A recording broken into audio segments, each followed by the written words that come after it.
acompaña a esta hora el doctor Iván Saquicela, presidente de la Corte Nacional de Justicia. Doctor, gracias por estar con nosotros. Buenos días. Algunos temas, empiezo con lo más reciente. Una vez que no fue levantada la inmunidad parlamentaria para el presidente de la Comisión de Fiscalización de la Asamblea, una vez que la jueza elevó esta consulta a la Asamblea, ¿qué se debe hacer con esta causa que presentó otro legislador, el legislador Aliaga? ¿La tiene que archivar la jueza? ¿Eso es lo que corresponde ahora? Buenos días, muchas gracias. Son dos casos y lo que hace la Corte Nacional de Justicia es estrictamente actuar en derecho. El momento que existe una denuncia en contra de un asambleísta, por cuanto la Constitución determina la inmunidad, lo que debe hacer el juez es pedir a la Asamblea Nacional si levanta o no la inmunidad. En este caso, como no se ha autorizado el levantamiento de la inmunidad, se debe archivar, pero si existe otro proceso, debe seguir el mismo trámite. Dicho sea de paso, aquí la Corte Nacional de Justicia de ninguna manera actúa con carácter político, con intereses a favor ni en contra de nadie. Entendamos los ecuatorianos, cuando existe una denuncia en contra de un asambleísta, por la propia protección de la inmunidad, es indispensable que el juez lo pida. No he sido yo, en este caso es la jueza Mercedes Caicedo, que ha actuado en estricto derecho. ¿Qué pasaría si el juez actúa más bien sin pedir esa autorización a la Asamblea Nacional cuando se trata del caso de un legislador? Cabalmente, si es que no pediría, ahí más bien estaría violando las normas, el debido proceso y sobre todo estaría irrespetando la inmunidad parlamentaria. Es decir, no se trata de afectar a ningún legislador, no tenemos intenciones en aquello, eso es para nosotros ajeno a la actuación jurisdiccional. Se tiene que pedir por imperativo constitucional. Imagínese más bien, Liz, lo que sería, imagínese usted que haya una denuncia en contra de un asambleísta y el juez inicia inmediatamente el proceso penal sin consultar a la Asamblea Nacional. Allí se estaría irrespetando la majestad de la Asamblea Nacional y la institución de la inmunidad parlamentaria. Por lo tanto, que no haya confusión, no son temas más que de carácter estrictamente jurídico.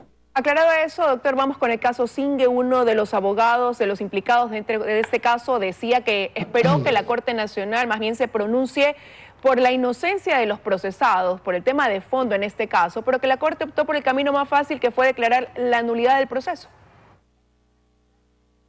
No se trata de caminos más fáciles ni más difíciles. Alguien decía, un jurista, en derecho las cosas son como son y no como las partes quieren que sea. Todo abogado sabe que en primer lugar lo que se debe revisar es la parte de la validez procesal. El tema del caso Singue ha traído preocupación y es necesario aclarar. Primero, yo no he resuelto. Han resuelto los jueces Felipe Córdoba, Luis Rivera, ponente, y la jueza Daniela Camacho. ¿Qué es lo que han resuelto? Se tiene que saber que para que exista un proceso penal, cuando inició este tema, la norma vigente, era indispensable el informe de la Contraloría General del Estado que determinó indicios de responsabilidad penal. Este informe de la Contraloría General del Estado fue declarado ilegal por el Tribunal Contencioso Administrativo. ¿Qué quiero decir con esto? El requisito para que se dé el proceso y sea válido es el informe de la Contraloría General del Estado. Este informe ya no existe jurídicamente, no hay, se declaró ilegal. Por lo tanto, los jueces lo que tienen que hacer es referirse en primer lugar a la validez o nulidad procesal y declararon nulo en estricto derecho. Mire, Liz, más bien sabe qué es lo que demuestra este proceso, la imparcialidad y la independencia de los jueces. No nos confundamos, no tomamos a partido ni de uno ni de otro de carácter político.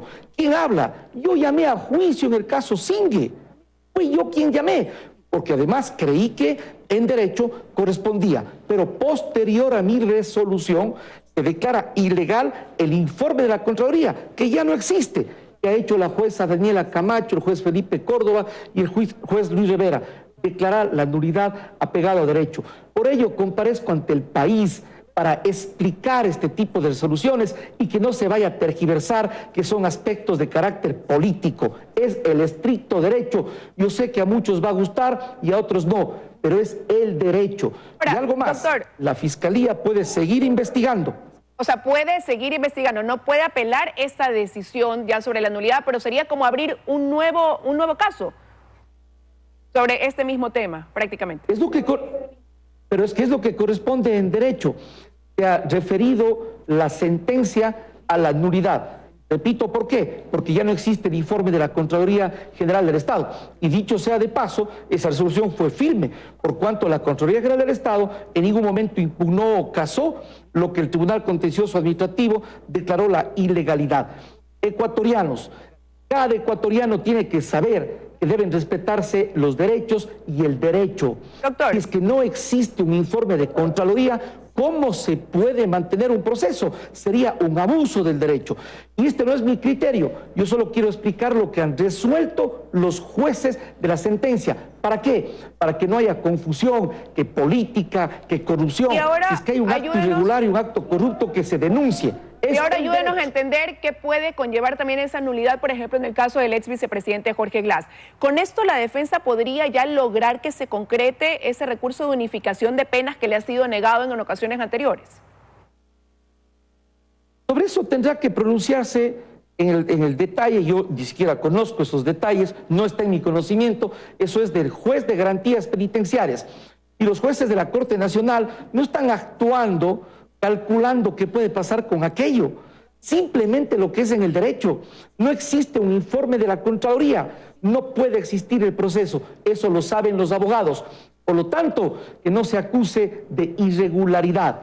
Yo estoy absolutamente convencido que los abogados, los juristas serios que analizan la causa, saben que la Corte Nacional adoptó en estricto derecho la resolución. Pero es un caso complejo también porque este caso se lo procesó en base al Código Orgánico ya derogado, pero las sentencias se determinaron con el COIP vigente. Entonces, ¿ahí cómo se resolvería? Lo que tiene que ver, digo, las penas, en cuanto al tema de las penas del ex vicepresidente Jorge Glass. Reitero, yo sobre esto no puedo pronunciarme, no es una causa que esté en mi conocimiento, ni siquiera existe una solicitud sobre este respecto.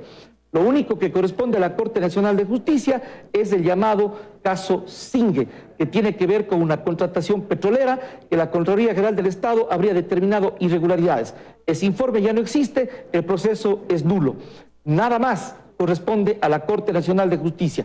Lo que yo sí creo es que en este y en todos los casos como el que usted refiere, los jueces tienen que resolver en derecho, que es la única forma de legitimarnos con nuestras resoluciones frente al país. Ahora, y tras esta decisión, lo que algunos ya se preguntan es si algo así pudiera también replicarse dentro del caso Sobornos, es decir, la revisión de la sentencia por parte de la Corte Nacional en algún momento.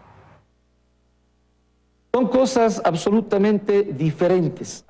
En el caso del llamado Singue, repito, el requisito indispensable para iniciar el proceso es el informe de la Contraloría, que no existe porque fue declarado nulo o ilegal. De modo tal que eso hace que se provoque la nulidad. En el caso Sobornos no existe esa situación. Son casos completamente distintos.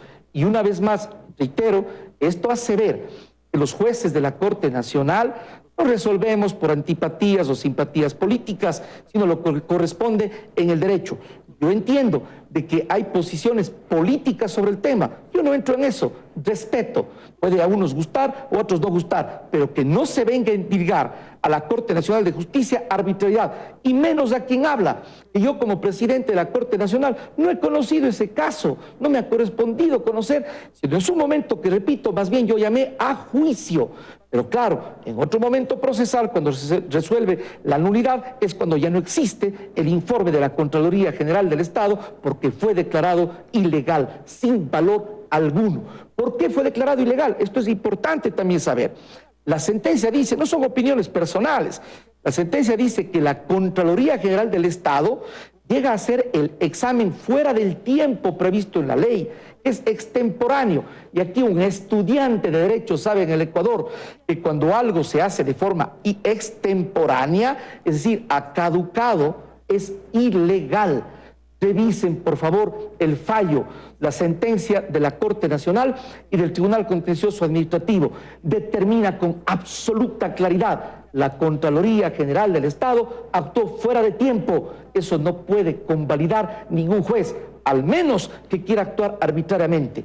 La Corte Nacional de Justicia actúa en derecho. Yo no he resuelto, pero vengo a hablar por las juezas y los jueces de temas jurídicos, para defender el trabajo de la justicia del más alto tribunal del país. Gracias, doctor Quisela, por habernos acompañado esta mañana aquí en 24 horas.